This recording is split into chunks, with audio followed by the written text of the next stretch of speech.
Welcome back, students. Coming to the last session of this chapter, atoms. Here we are explaining about the Bohr's concept of quantization. We know, according to Bohr's model, an electron revolves around the nucleus in fixed orbits, and the angular momentum of an electron is an integral multiple of h by 2 pi. So here an electron, the orbit of an electron revolving around the nucleus is shown to you, and r is the radius of the orbit, and as an electron moves around the orbit, it will be producing wavelengths, respective number of wavelengths, and one wavelength lambda is shown in the figure.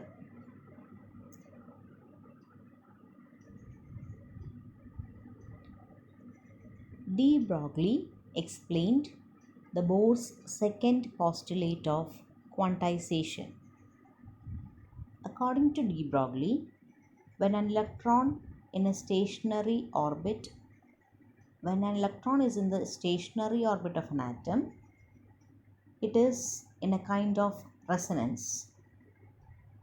The resonance condition on the wavelength of the electron requires that a standing wave is maintained over the circumference of its orbit.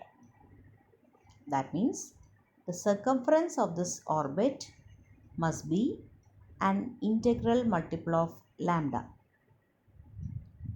or the circumference is given by 2 pi r, where r is the radius of the orbit. This circumference must be equivalent to n lambda, where n is an integer.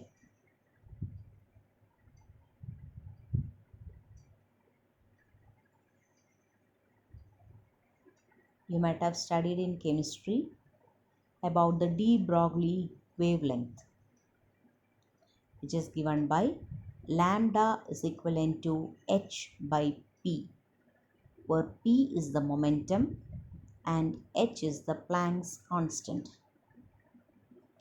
Instead of p, we can substitute momentum is equivalent to mv, that is mass into velocity. So lambda is equivalent to h by mv according to de Broglie. So we have seen that for an electron moving in an orbit of radius r, the total distance is the circumference of the orbit. Hence, 2 pi r must be equivalent to n lambda.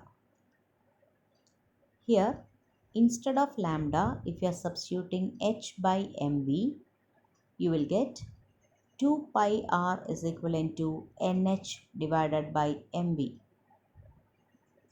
Rearranging the terms, we get mvr is equivalent to nh by 2 pi. We have studied that mvr is nothing but the angular momentum, or the moment of linear momentum mv. So instead of mvr, we can substitute angular momentum L. So the equation becomes L is equivalent to nh divided by 2 pi, which is the necessary condition for Bohr's second postulate of quantization.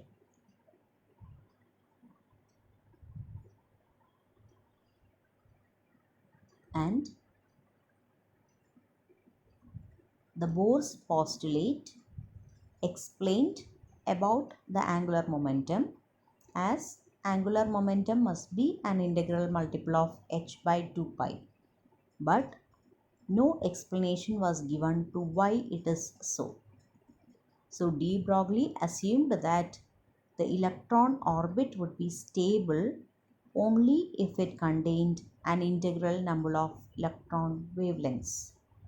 That is how he derived the equation for Bohr's second postulate as mvr is equivalent to nh divided by 2 pi. Here n can take only integral values, that is 1, 2, 3, etc. So with this, we come to the end of the chapter atoms. Hope you have understood. Thank you, dear students.